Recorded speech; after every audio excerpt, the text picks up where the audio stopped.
అందరికీ హాయ్ అండి. Welcome to Tanvi's kitchen. ఈరోజు రెసిపీ వచ్చేసి పచ్చిమిర్చి మామిడికాయ కాంబినేషన్లో పచ్చడిని ఎలా చేసుకోవాలో చూపించబోతున్నానండి.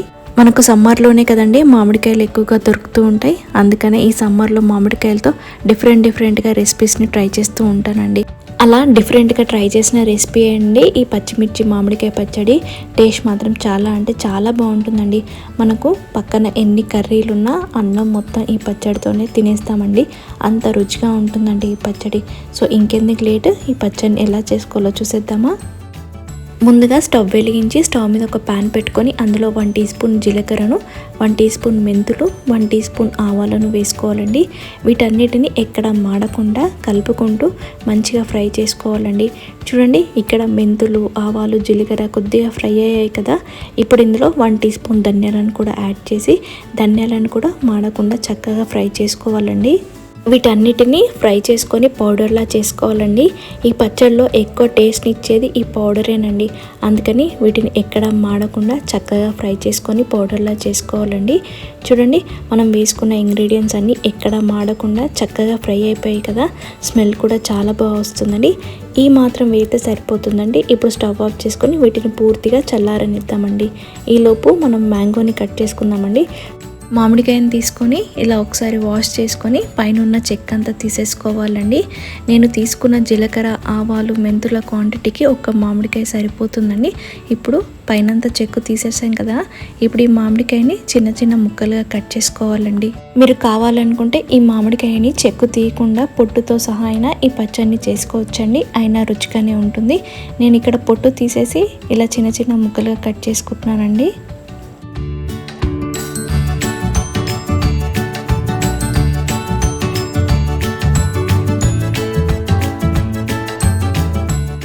చూడండి, మామిడికాయని మొత్తం ఇలా చిన్న చిన్న ముక్కలుగా కట్ చేసుకున్నాం కదండి. ఇప్పుడు కట్ చేసుకున్న ముక్కలన్నింటినీ పక్కన పెట్టేసి ఇందులో కారానికి తగ్గట్టుగా పచ్చిమిర్చిని తీసుకోవాలండి.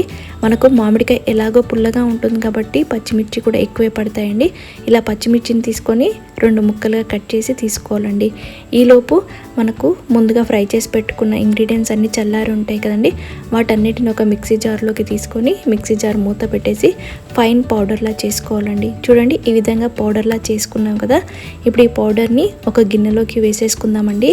ఇదే మిక్సీ జార్లో పచ్చిమిర్చిని యాడ్ చేసుకోవాలండి. పచ్చిమిర్చి యాడ్ చేసుకున్న తర్వాత ముక్కలుగా కట్ చేసుకున్న మామిడికాయని కూడా వేసేసుకోవాలండి. మామిడికాయ ముక్కల్ని మిక్సీ జార్లో వేసిన తర్వాత ఇందులో పొట్టు తీసిన 3 వెల్లుల్లి రెబ్బలను వేసుకోవాలండి. నేను తీసుకున్న వెల్లుల్లి రెబ్బలు పెద్దగా ఉన్నాయి కాబట్టి 3 మాత్రమే యాడ్ చేశానండి. చిన్నగా ఉంటే మీరు 10 దాకా యాడ్ చేసుకోండి.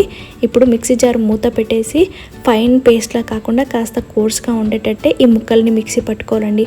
మీరు వీడియోలో చూస్తున్నారు కదా, ఈ విధంగా మిక్సీ పట్టుకొని ఈ రెడీ అయిపోయిన పచ్చడిని ఒక గిన్నెలోకి వేసేసుకుందామండి.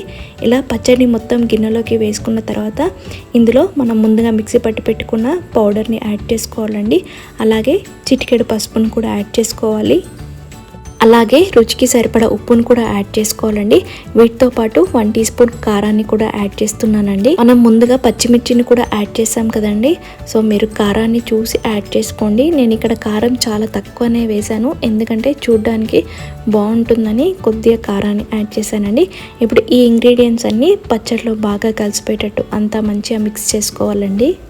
ఒకవేళ మీకు కారపొడి వద్దు అనుకుంటే స్కిప్ చేయొచ్చండి. లేదా మీరు ముందుగా పచ్చిమిర్చిని యాడ్ చేస్తున్నప్పుడు కారం ఈ పచ్చడిలో సరిపోతే కూడా మీరు కారపొడి వేయాల్సిన అవసరం లేదండి. నేను కేవలం లుక్ కోసం మాత్రమే వేసానండి. ఇలా మనం వేసుకున్న ఇంగ్రీడియంట్స్ అన్నీ పచ్చడిలో బాగా కలిసిపోయేటట్టు కలిపేసుకుందాం కదండి. ఇప్పుడు ఇలా కలుపుకున్న పచ్చడిని పక్కన పెట్టేసి ఇందులోకి పోపును ప్రిపేర్ చేసేసుకుందామండి. మళ్ళీ స్టవ్ వెలిగించి స్టవ్ మీద ప్యాన్ పెట్టుకొని అందులో 3 టీ స్పూన్ల ఆయిల్ని వేసుకోవాలండి. పచ్చడి కాబట్టి ఆయిల్ కాస్త ఎక్కువే పడుతుందండి. ఆయిల్ హీట్ అవ్వగానే ఇందులో 1 టీ స్పూన్ జీలకర్ర ఆవాలను వేసి వీటిని చక్కగా ఫ్రై అవ్వనివ్వాలండి. మనకు జీలకర్ర ఆవాలు ఫ్రై అయిన తర్వాత ఇందులో ఒక ఎండుమిర్చిని కూడా యాడ్ చేసుకోవాలి. ఎండుమిర్చి వేసాక అంతా ఒకసారి ఈ పోపును కలిపేసుకుందామండి. చూడండి, పోపు అనేది చక్కగా వేగిపోయింది కదా. స్టవ్ ఆఫ్ చేసేసుకుందామండి. మనం ముందుగా పచ్చడిని ఒక గిన్నెలోకి తీసుకున్నాం కదండి. ఇప్పుడు ఆ పచ్చడిని తీసుకొని అందులో 2 రెమ్మల కరివేపాకును వేసుకొని ఆ కరివేపాకు పై నుంచి వేడివేడిగా ఉన్న పోపును వేసేసుకోవాలండి. మీరు కావాలనుకుంటే కరివేపాకుని డైరెక్ట్ ఆయిల్లో అయినా వేసుకోవచ్చండి. చూడండి పోపును మొత్తం ఇలా పచ్చడి పైన వేసేసుకున్నాం కదండి. ఇప్పుడు అంతా ఒకసారి మంచిగా కలిపేసుకుందామండి. చూడండి పచ్చడిని చూస్తుంటేనే నోరూరిపోతుంది కదండి. టేస్ట్ కూడా చాలా అంటే చాలా బాగుంటుందండి. వేడివేడి అన్నంలోకి కాస్త నెయ్యి ఈ పచ్చడిని వేసుకొని తినండి. టేస్ట్ మాత్రం అదిరిపోతుందండి. చూడండి పోపును మొత్తం పచ్చడిలో బాగా కలిసిపోయేటట్టు కలిపేసుకున్నాం కదండి. మనకు పచ్చడి అనేది రెడీ అయిపోయిందండి. ఇప్పుడు ఒక సర్వింగ్ బౌల్ తీసుకొని అందులోకి సర్వ్ చేసుకుంటే ఎంతో టేస్టీగా ఉండే పచ్చిమిర్చి మామిడికాయ కాంబినేషన్లో పచ్చడి అనేది రెడీ అండి. చూసారు కదండి పచ్చిమిర్చి మామిడికాయ కాంబినేషన్లో పచ్చడిని చేయటం ఎంత ఈజీయో. టేస్ట్ కూడా చాలా అంటే చాలా బాగుంటుందండి. అంతేకాదండి ఒక్కసారి ఈ పచ్చడిని చేసి ఫ్రిడ్జ్లో పెట్టుకున్నామంటే మనకు 20 డేస్ వరకైనా ఈ టేస్ట్ అనేది మారకుండా అలాగే చాలా ఫ్రెష్గా ఉంటుందండి. సో ఇంకెందుకు లేటు, ఈ పచ్చడిని మీరు కూడా ట్రై చేస్తారు కదా. మీరు ట్రై చేసిన తర్వాత మీకు ఎలా వచ్చిందో కమెంట్ చేయండి. ప్లీజ్ ఈ వీడియో మీకు నచ్చినట్లయితే subscribe to my channel, like చేయండి, షేర్ చేయండి.